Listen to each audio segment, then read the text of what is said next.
Welcome to Inside Amusements, your number one podcast about yesterday, today, and tomorrow's amusements.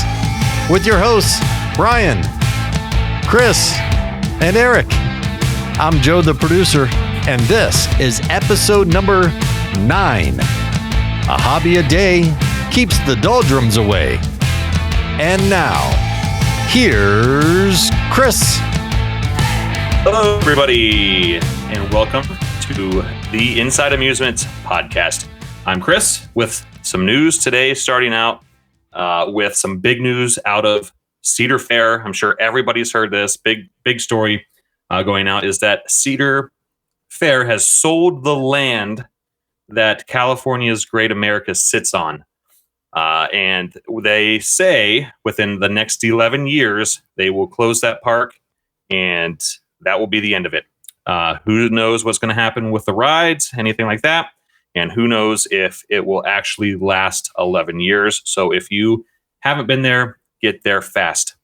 And then sticking with Cedar Fair, they've also stopped managing or operating Gilroy Gardens. So Cedar Fair's presence in NorCal, North California, is now ending. So yeah.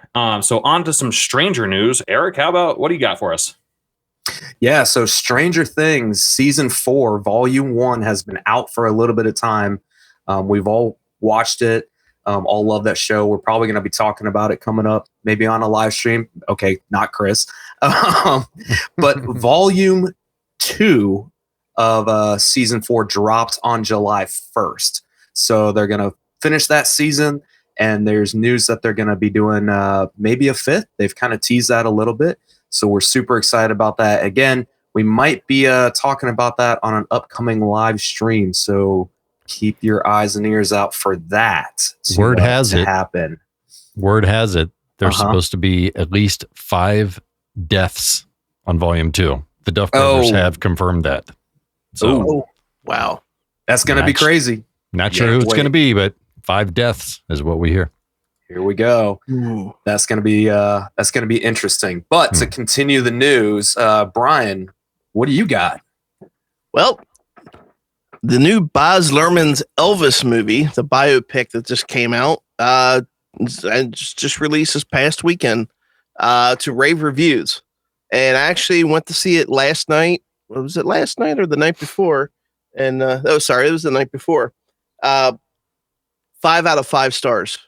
Best movie I've seen in a long time. Wow. I love it. Of course, I love Elvis anyway, but it gives you a more in-depth look at, what his life was like and what led to his death and everything. It's kind of a bittersweet movie. I mean, it's cool seeing Elvis perform, but I mean, I'm going to call it right now. It's going to be movie of the year. It's going to win Best Picture. And the gentleman, I can't remember his name, that played Elvis in the movie, that guy should win Best Lead Actor. I mean, he literally transformed into Elvis. It was just crazy nuts. But yeah, go out and see that before it leaves theaters, because you just have to listen to that in a theater. I mean, seeing it at home on a home system is not going to do it justice. Get out to the theater and see it. That's all for this trip around the news carousel.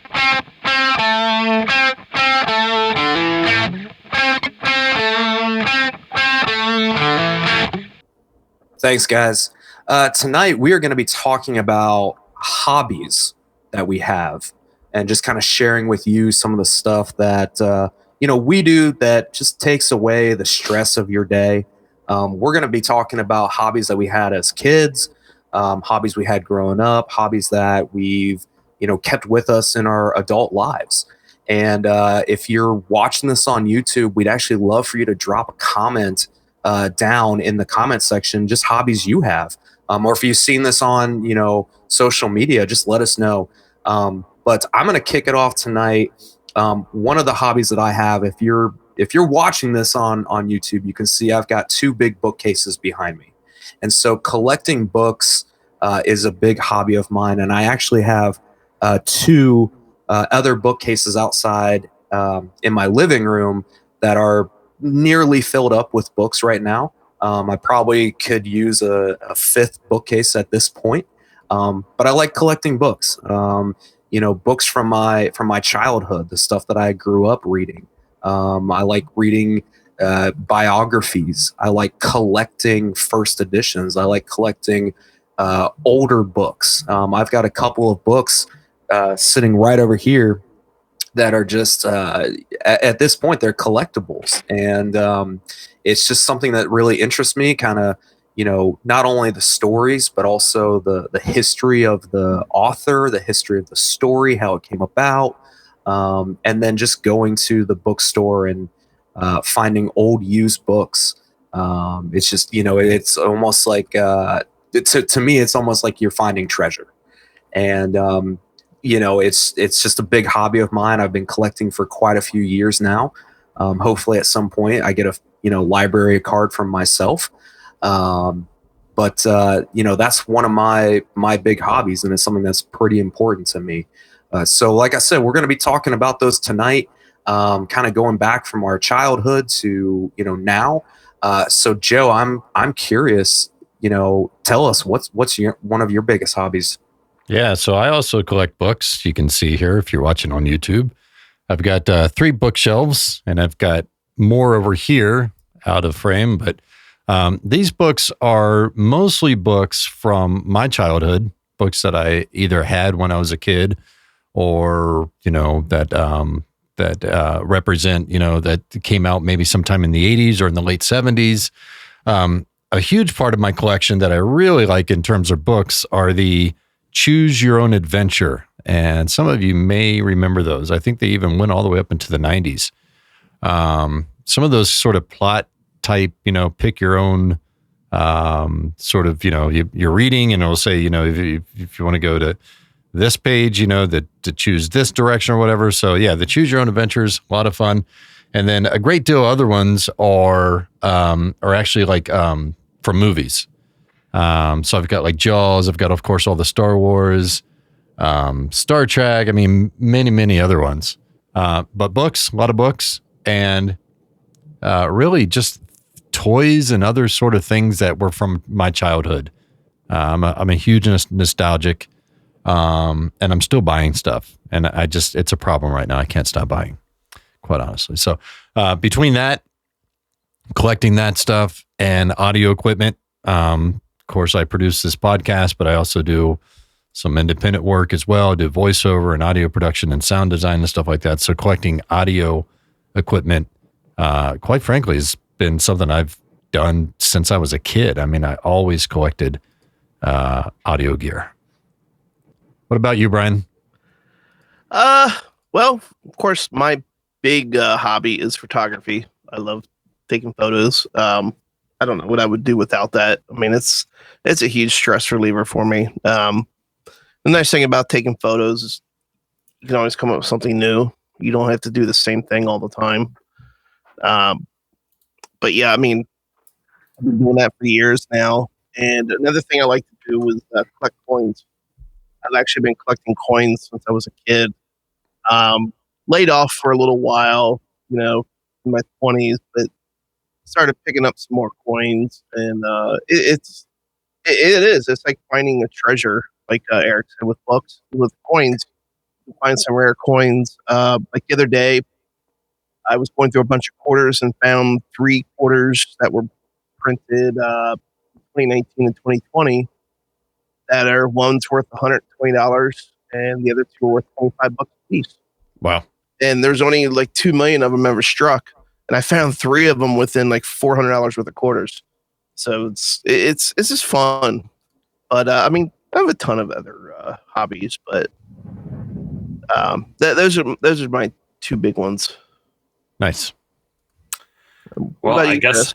Yeah. So I was sitting here thinking about things, and one of the hobbies that I've been doing the longest since I was 8 years old, one of my biggest hobbies is playing the drums. So, I used to spend hours a day just behind my set playing away. I don't know. I don't know how my mom put up with me for hours every day playing drums, acoustic sets. So it wasn't even electric. being in bands and when I was in high school, things like that, and a little bit after high school. That was really what I was into before I started getting into my roller coaster enthusiast stage, which that leads me to my second biggest hobby is roller coasters. And that as a hobby that turned into a passion, which led me into starting my own YouTube with Coaster Conquest, stuff like that. So it's just crazy to think about how a hobby has started off as a hobby, and here I am on a podcast with you guys just from a hobby. So those two biggest things that I really accredit to being my best hobbies. Yeah, we all, without a doubt, have the hobby of riding roller coasters. Yeah, and sure. 3 of us are drummers, actually. Yeah. Which is kind I'm of a cool, wannabe drummer. I just never had a set. I was Brian going to is an say air drummer. I could play them. I just don't have a set. Yeah, I was going to say that we should have a drum off maybe sometime, or at least a collaboration. That would be cool. fun. We could do that on a live stream. I don't know how we would. That would sound crap, though. It might not work, but that's all right. It would be fun though. I mean, yeah. Joe, let me ask you. What are some of the hobbies that you had when you were growing up that maybe you don't have anymore, or something that you wish you could get back into from your childhood? Can you tell me a little bit about that? Yeah, I mean, as a kid, obviously the things I did, today, I mean, like, in terms of like audio equipment and stuff like that, I mean, so I worked in radio, and as a kid, that was my passion. That was my dream, right? I wanted to work in radio. I wanted to be a DJ. And I went on later in life, and that's what I did. And I did it for several years and had some cool experiences. And but as a kid, that would have been, pretending to be a DJ. I think that's like I don't really know of any other way of saying it. So I had this little process, and this is kind of what I did. I'd have my cassette machines, and I would record everything from the radio, right? I record commercials, I record, the music. And so then I start, I'd have my own library. Of course, I wouldn't record anything that had the DJ on it from the radio station I was lifting this stuff from. And essentially had stacks of cassette tapes. And that was my catalog of music and commercials. And then I had a mixer and a microphone, right? I got all these things from Radio Shack.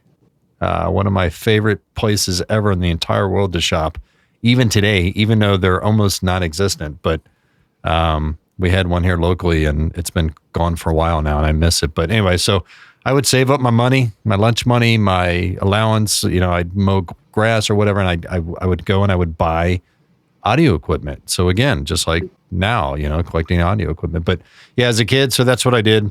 Radio was a huge hobby of mine. It would actually span into a little bit later on where I would be a DJ. I DJ'd my sister's like freshman dance party at I was like 13 or 14 years old, and it was like I was her little brother, and I had all the gear to be able to do it. So I got the gig. So at 13 years old, I had my first DJ gig. Oh, that's awesome, man. Yeah. So and cool. I also, I created, that also went into like, I would make mixtapes, and I loved making mixtapes. And I was the kid known in school that could make a mixtape for anyone. I had all the music, and, so man, of course, a lot of that has stuck with me throughout my life. Here I am years later, and I'm still kind of doing a lot of this stuff. Yeah. I'll contest to that. I mean, yeah, he did do that. I mean, WJOE. I remember those days. My very first radio station, WJOE. I'll just tell you real quick, Brian. Thanks for bringing that up. But yeah, so one of my trips to Radio Shack ended up me actually buying enough electronic parts that I actually made my own radio station. It was an AM radio station transmitter. Yep. I hooked it up to all my equipment, and I was broadcasting WJOE as far as the signal would go, which was down to the corner of the street. and I remember the FCC's listening. No, he did not do that. That wasn't me. I was playing like Weird Al and, just kind of like comedy stuff and just all kinds of funny, all kinds of stuff. But I went to school and I hand drew and illustrated, a flyer and ran copies and went to all my friends' house and said, tune into this, whatever frequency it was. I don't remember.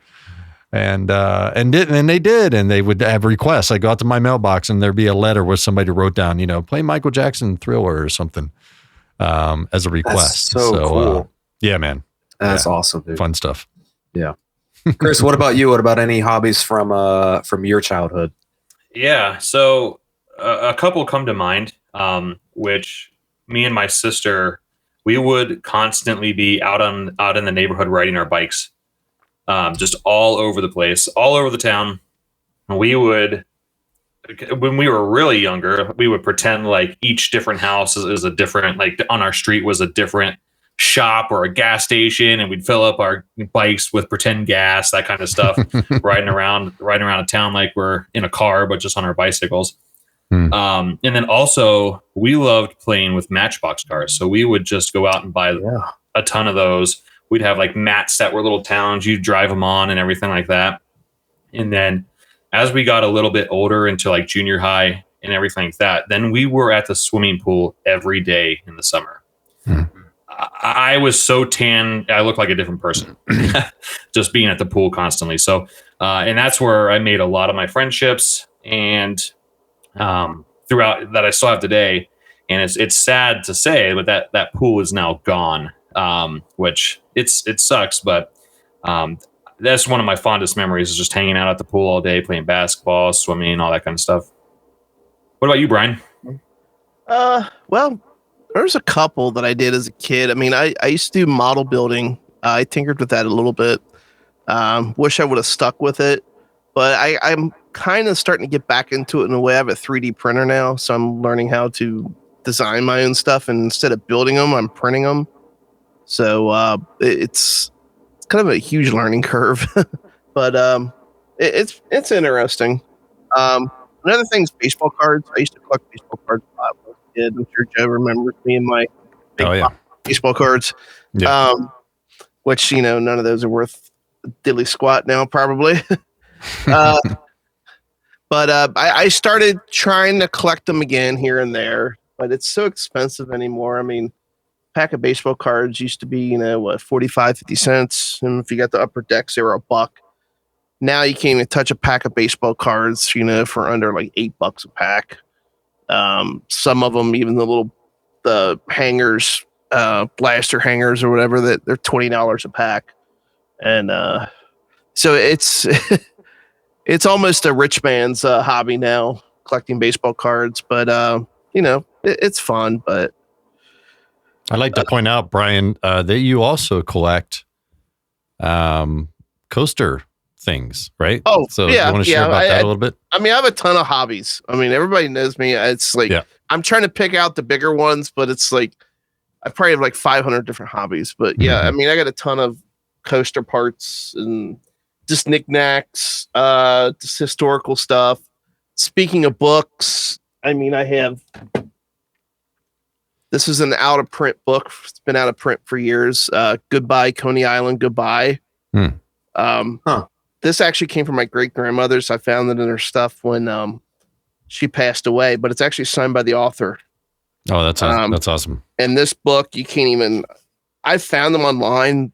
They usually go for about $100 just for the book. And this thing was still in the shopping bag when I was going through my grandmother's stuff. Wow. That's a good find right there.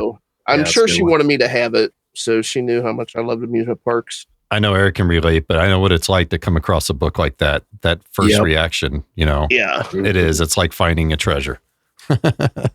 Yeah. I can relate, Chris. I mean, growing up, we used to ride our bikes around the neighborhood, and we'd run up to the corner, and my parents had a little hill, up by them. We'd fly down that hill and probably, scare the crap out of my parents. Growing up, I was very thankful. My parents had a pretty big backyard. And so me and the neighbors, we would, play backyard baseball. And my brother and I would, we'd create, first base out of a little tree, and second base was, the corner of the flower bed, and so on. And, my brother and I would go out there, and we just be, throwing to each other and, hitting tennis balls over my, parents' backyard fence. And, a couple times we might have hit, the little old lady that lived behind my parents. And I remember very specifically one time, my dad and I were out and we were having batting practice, and I just hit this one perfectly, and it smacked her right in the back. Ooh. And she turned around. She picked up the ball, threw it back into the yard, and said, "Good hit, kid." And I was like, "All right, like that was cool." Yeah, we played a lot of backyard baseball. We played a lot. I know Chris will like this. We played a lot of street hockey. Yeah. That was a lot of fun. Just getting out on the bikes or getting out on the rollerblades and, going around and terrorizing the neighborhood. Probably a little bit if I think about it. But so I'm curious, like we've talked about hobbies that we have now. We've talked about hobbies that we'd had as a kid. Is there any hobby that you wish you could get into and you just don't have the time for it? Or, I'm curious, Brian, is there something like that comes to mind for you? Cars, classic cars. Good. I've always been kind of a gearhead growing up. I started working on my own cars at 14 years old. I had a car before I had a license and I was working on it. You can ask Joe. I don't know how many times I was on the side of the house, laying underneath the hood of my car, my Nova I used to have. But I've had some nice cars over the years. I've had a 70s Chevelle, an 80s Supra, some junky cars too, but but I love working on cars. I love restoring them, but it's just so expensive and time consuming. And plus I don't have the space for it. I don't really have the garage space or anything, but maybe someday, if I hit the lotto or something. I think one for me, if you don't mind, one that comes to mind for me is, I think I'd quite frankly would love to just be able to travel and get out to as many amusement parks as possible. Yeah. I know that Chris, Brian, I know you guys can totally relate to that, but like I came a little late in the game on being a coaster enthusiast again. And, but I'm at that point where it's like, as I'm hearing more about these coasters that are out there all throughout the country and quite honestly, all throughout the world, man, I want to ride them. I want to get to them. So, that would be mine, Eric. If that was a hobby that I wish I can do, and I just know that it's out of reach, I travel around the world and ride as many coasters as possible. Yeah, Joe, that's amazing. I think we all definitely want to be doing that a little bit more. Chris, what about you? What's a hobby you want to get into these days? Yeah. Maybe you just don't have the time for it. Yeah. So I have two on top of my head, so I hope I can give you two of them real quick. The first one was an audio producer. I would love to go in the lab, I guess you would call it, and get in there with some bands and record them, and just to hear their music. I'm a metalhead, so to record that kind of music and hear new music would be awesome. And then just to be hanging out with the band and hearing their stuff. So I think that would be fun. Also really expensive. The other thing I think I'd want to do is own my own pizza joint. I own pizza restaurant. I worked in a restaurant and a pizza place for 8 years. And I know that, family owned, it's hard to get in the pizza game, but if you get the right pizza, you're golden.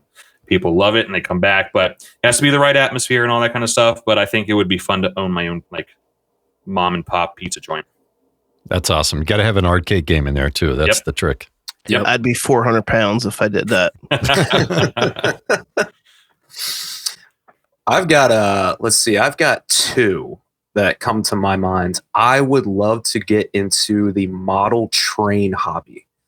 I'm fascinated by those little tiny model train sets, and the people build the villages and they have the whole dioramas around them. I just think that stuff is so cool. It's a super expensive hobby. Like, it's crazy expensive. But every time I see those, downtown Cincinnati around Christmas, I'm like, that is just so cool that somebody created that. And, it made it look so realistic. I don't know how to do it. I could go out and buy the train set, right? But to build the whole, city or the landscape around it, I'd be like, I don't know what I'm doing. But I'd love to have the time to figure that out. And the other one, Chris is going to love this, and my mom is going to hate it. I would love to get my skydiving license. Chris, we're gonna do it. Okay, not gonna happen. We're gonna do it. Leave a comment below if you want to see Chris go skydiving with me. Okay, I will go skydiving if this video gets 1,000 listens and 500 likes on all of our social media combined. Well, listeners, you heard it right there. We have to make this happen. No, Chris, you realize that's eventually going to happen, so you just kind of shoehorned yourself into doing it. When it happens, we will do it. 10 years from now, you're jumping from the plane. No, I went out, quite a few years ago. I had somebody, take me, and it was great. They, gifted me this as a birthday gift, and we went up, and I was really excited. But what's crazy is when you go up, when you do a tandem dive, they leave the door open. And so it's freezing cold. So I was shaking as I'm like hooked onto this guy, and he taps me on the shoulder. He's like, dude, are you okay? Like, you're shaking. I was like, yeah, it's just cold. Like, I'm ready to do this. Let's go. And he's like, wait, you're not scared? He's like, you realize we're going to jump out of a plane, right? I was like, yeah, it'll be fine. I mean, it'll work. And flying, like, once we left the plane, I was hooked, and it's been quite a few years since I've done it, but I seriously like contemplated getting my license to be able to free dive. And that's just one thing I wish, I had the time to do it. I had the money to do it, but if I did, I would jump out of a plane. And I'm so sorry, Mom, that I brought that story up, because I know you're sick and tired of hearing me talk about it, but it's just, that's something I wish I could get into. Man, you had a completely different first reaction when you went down Orion's lift hill. It's not going down the hill. It's going up the hill. Up the hill sucks. I gotcha, right. Going down the hill, I would jump out fine. of a plane. I mean, I would do it, as soon as we got 10 million subscribers. I kind of feel like I probably will one day too, honestly. Yeah. Well, there you go. This is going to be an Inside Amusements all skydiving on the same day. This is a challenge for you listeners. Let's make this happen. Come on.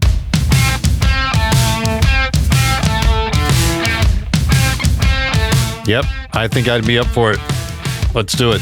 Make the arrangements. Sorry if Chris goes. All right. Hey, thanks for listening to this episode of Inside Amusements. You can visit us at InsideAmusements.com. Follow us on social media. Like, subscribe, share with your friends. Let's get Chris to jump out of an airplane. Thanks so much for listening. We'll catch you in the next one.